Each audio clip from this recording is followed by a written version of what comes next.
Hey guys, and welcome back to Battlefront updates and tons of Star Wars gaming news. First of all, happy Revenge of the 5th. Today we've got plenty of Star Wars gaming news to talk about, both in terms of Battlefront 2, Battlefront 3, LEGO The Star Wars Skywalker Saga, as well as Fallen Order. So let's just dive straight into it, simply put. First of all, when we're talking about Battlefront 2, and obviously Battlefront 2 is probably not going to get a lot more news, but we have a couple of things to bring up here. First of all, Ben has confirmed that they will be tweaking the elimination count for the Maul challenge, so you will no longer have to get 5,000 eliminations to unlock his new skin. They haven't yet, by the time I'm making this video, confirmed how many eliminations it's gonna be and when they're planning to change that. I've already seen some people unlock it, but if you're not in a rush like myself, just wait a little bit until they announce and change that. I would probably guess that they might cut it down to like 500 or something. I'm not entirely sure, but don't stress it. You will have a lot easier time getting that skin if you wait just a little bit. Moving on, he also asked a little bit about original trilogy supremacy and feedback on it. And one problem is that the Imperials are quite OP there, and they seem to win most of the matches. And one of the big issues for that are the 8 ATSDs. He did confirm that we are looking into the ATSD.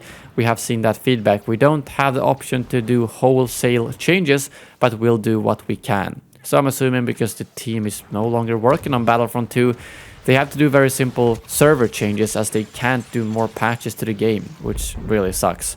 But hopefully they'll be able to find out some tweak that they can do server side to make original trilogy supremacy a little bit more balanced. And while we're talking about Battlefront 2, it's been a sad week, but it's also been really good to see all the love that the community have been giving to the developers for all the work they've done on this game, because they truly deserve it. It really is a shame that it had to go like this, and this fairly quickly, and you can really see the disappointment in some of the developers, such as Xio here, being sad that Ahsoka never made it to the game and so on. And I think the team really would have liked to continue working on this game instead of being shifted over to Battlefield 2021, which seems like most of them are doing. Well, if they're staying at DICE, I'm not entirely sure.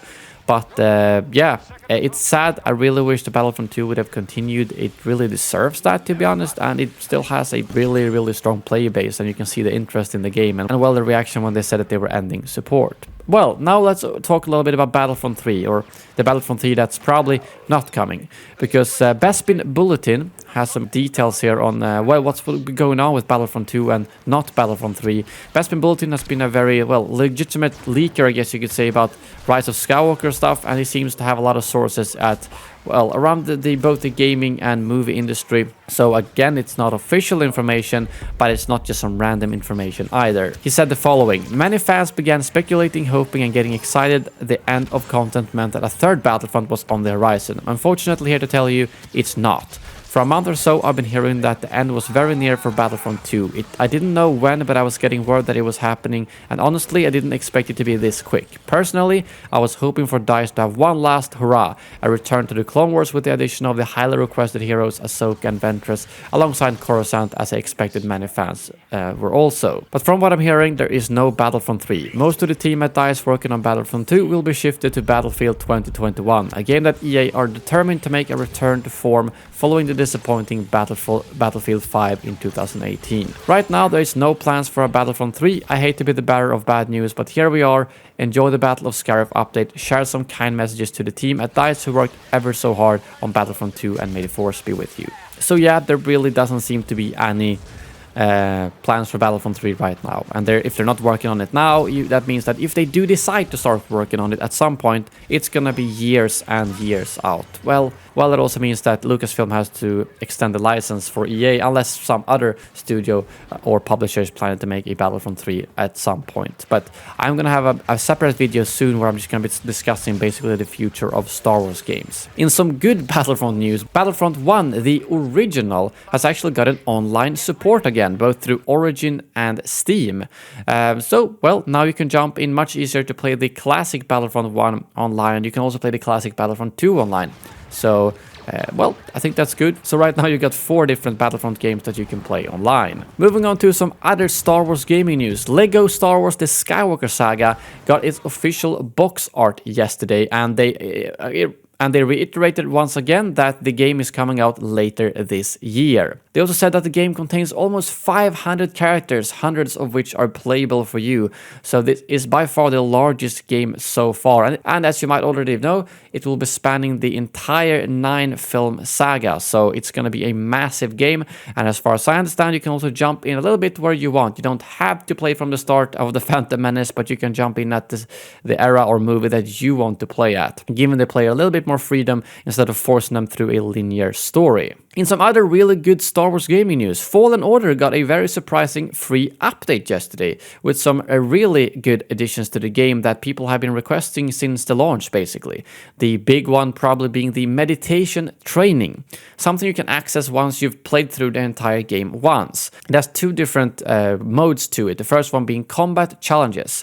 Basically, challenges that takes on different waves of enemies for you to complete on different difficulties. There's 3 different stars you can get by either just completing the challenge, completing it without healing, or completing it without even taking any damage. And by doing these challenges, you can also unlock 3 new BD1 appearances.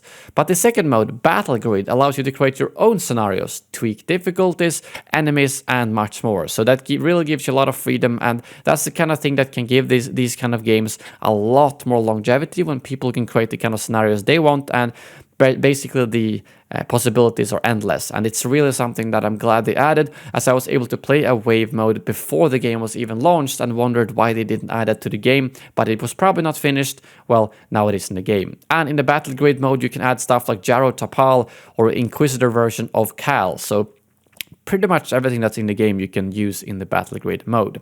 And they're also adding a new Journey Plus, which is a way to replay Fallen Order, but keep cosmetics so that all the chests you find that you've already unlocked will be empty. But keep in mind that you still need to unlock all the different force abilities when you play through the game, because the game is built that way. Well, if you play the game, you know that you unlock certain abilities at certain situations. So if you had all the abilities from the start, it would not really work properly.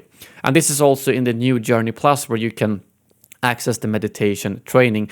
And lastly, you also get Cal's Inquisitor uniform plus red lightsaber that you can wear throughout this entire playthrough. So that's quite a lot of Star Wars gaming news, but I also want to talk about a little bit more things that came out yesterday. First of all, that Taika Waititi, I'm sorry if I completely butchered that name, is directing a new feature film for theatrical release. And I'm very excited for this, as Thor Ragnarok is one of my favorite Marvel movies, and his Mandalorian episodes were also really good. So I have very high hopes for this movie. I just hope that Disney gives him free reign and doesn't restrict him too much, because he does like to make his movies a little bit out of the box and not like, well, all other movies.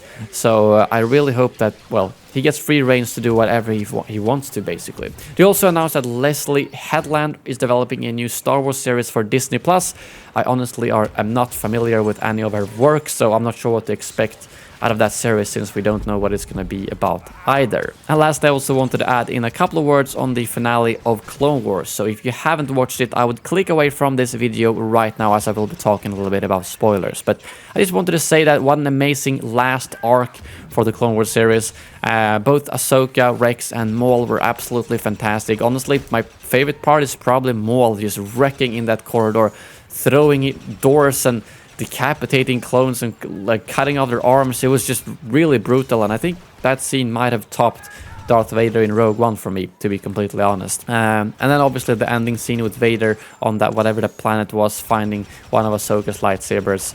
Yeah, I thought it was a fantastic ending to the series, and I kind of want to see more.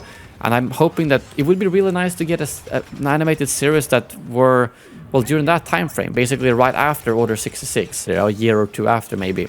Well, when they're still hunting Jedi, as Rebels is, I think, more than 10 years after Revenge of the Sith, if I'm not completely mistaken. So there's quite a big difference there. It would be nice to see kind of how it transitions from clones to stormtroopers and everything like that, basically. But yeah, that's really all I've got for you in this video. I hope you had a good May 4th, as well as a Revenge of the 5th. I will see you all soon. Thank you very much for watching, and as always, may the Force be with you.